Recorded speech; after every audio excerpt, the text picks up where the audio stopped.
നോമ്പുകാലം ഒന്നാം ശനി.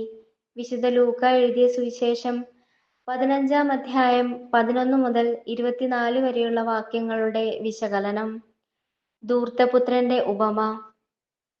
ജീവിതാന്ത്യത്തിൽ മരണവിനാഴികയിൽ സ്വത്ത് മക്കൾക്ക് വിഭജിച്ചു കൊടുക്കുക എന്ന പ്രബോധനത്തെ മരണത്തിനു മുൻപേ ഒരു മകൻ ആവശ്യപ്പെടുന്നത് പിതാവിന്റെ മരണത്തെയാണ് വിളിച്ചു പറയുന്നത്.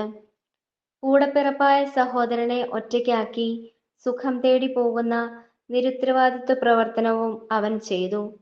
ഇതിൽ പലതും സ്വന്തം മാതാപിതാക്കളെ ഒറ്റയ്ക്കാക്കി നാടുവിട്ടു പോകുന്ന നമ്മുടെ യുവതലമുറയെ അനുസ്മരിക്കുന്നതാണ്. ഫലമോ കൂട്ടുകാർ വിട്ടുപേക്ഷിച്ചു പോയി, വിജാതീയ നാട്ടിൽ ഒറ്റയ്ക്കായി, വിജാതീയന്റെ കീഴിൽ ജോലി ചെയ്തതിനാൽ സാബത്ത് ലംഘനത്തേക്കാൾ വലിയ പാപിയായി, കൊടും പട്ടിണി അനുഭവിച്ചു.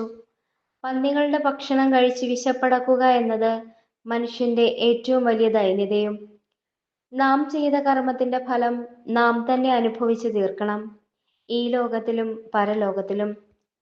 തന്റെ തെറ്റിനെക്കുറിച്ച് സുബോധമുണ്ടായപ്പോൾ അനുതപിച്ച് പിതാവിനെ തേടി അവൻ തിരിച്ചു വരുന്നത് അനുതപിക്കുന്ന പാപിയെ കാത്തിരിക്കുന്ന സ്വർഗീയ പിതാവിന്റെ കരുണാർദ്രമായ മുഖമാണ് വരച്ചു കാട്ടുന്നത്. ജീവിച്ചിരിക്കുന്ന പിതാവിനെ മൃതപ്രായനാക്കി കടന്നുപോയവൻ തിരിച്ചു വന്നപ്പോൾ രംഗം മാറി.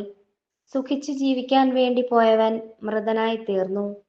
മരിച്ചുപോയ അവൻ ഇപ്പോൾ ജീവിക്കുന്നു എന്നാണ് പിതാവ് പറയുന്നത്. മറ്റു ഉപമകളിൽ എന്ന പോലെ ഇവിടെയും വലിയ ആഹ്ലാദവും സംഗീതവും നൃത്തവും സദ്യവട്ടവും ഒരുക്കപ്പെട്ടു.